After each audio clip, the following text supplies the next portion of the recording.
राधे राधे सभी को। आइए आज हम आपको राहु केतु की कहानी सुनाते हैं, जो कि मकर संक्रांति से शुरू की जाती है और अगली मकर संक्रांति आने तक इसे सुनते हैं। एक डुकरिया थी, रोज 16 रोटी भिखारियों को बांटने के लिए ले जाती थी। एक दिन पड़ोसिन आई और बोली, तुम सुबह सुबह क्या करती रहती हो? वह बोली, मेरी सास रोज 16 रोटी भिखारियों को बांटने के लिए ले जाती हैं।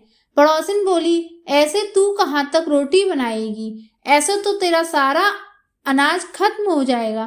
तो क्या करूँ? मुझे तो कुछ समझ में नहीं आ रहा। पड़ोसिन ने कहा, तू ऐसा कर, रोज एक रोटी गठा दिया कर, जो 16 दिन में पूरी रोटी खत्म हो जाएंगी। बहू ने रोज एक रोटी कम कर दी।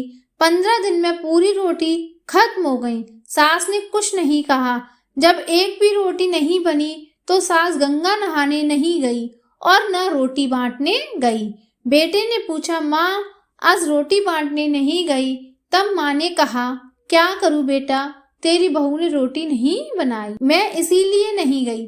बेटा ने भंडारे की चाबी फेंक दी और कहा, माँ तुम जाओ रोटी बनाकर बांट आओ। माँ रोज की तरह रोटी भिखारियों को बांटने जाने लगी। ऐसे ऐसे बहुत दिन बीत गए।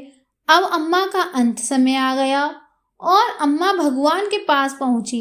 भगवान बोले, इसे नरक में डालो। अम्मा बोली, मैंने तो बहुत दान किए हैं, फिर मुझे नरक में क्यों डाल रहे हो? भगवान बोले, तुमने दान पुण्य तो बहुत किया है, पर राहु केतु की कहानी नहीं सुनी। अम्मा बोली, उसमें क्या होता है? 1.25 गज कपड़ा, 1.25 पाव राई, 1 कटोरी 1.25 रुपया और लड्डू छिड़क कर मंदिर में दो।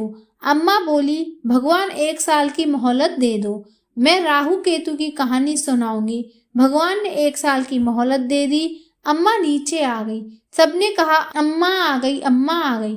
अम्मा बोली, मैं रहने नहीं आई हूँ, मैं तो राहु केतु की कहानी सुनने आई हूँ। अम्मा ने 1 साल राहु केतु की कहानी सुनी। 1.25 गज कपड़ा, 1.25 पाव राई, 1.25 रुपया, 1 कटोरी और लड्डू छिड़क कर मंदिर में दिए। अम्मा के लिए विमान आया। अम्मा जब जाने लगी तो बेटा बोला, अम्मा हमसे कुछ कह जा। अम्मा बोली, जैसी चाबी तूने मुझे दी वैसे भगवान तुझे दे। नाती बोला, अम्मा मेरे से कुछ कह जा। नाती से बोली, खूब पढ़ो लिखो, हकीम डॉक्टर बनो। बहू ने कहा, अम्मा मेरे से कुछ कह जाओ, जैसे तुमने मेरी रोटी गठाई वैसे भगवान तुम्हारी रोटी गठाए। अम्मा तो चली गई। बहू जोर जोर से रोने लगी। पड़ोसिन आई, तुम क्यों रोती हो? बड़ी बूढ़ी तो जाने के लिए ही होती हैं। बहू बोली, मैं उनके लिए नहीं, तुम्हारे लिए रो रही हूँ, जो तुमने ऐसा सिखाया। न तुम सिखाती न मैं ऐसा करती। अम्मा का विमान आया। अम्मा हर हर करती बैकुंठ को गई। जय बैकुंठ भगवान की, बोलो विष्णु भगवान। अगर कहानी पसंद आए तो वीडियो को लाइक करना और चैनल को सब्सक्राइब करना।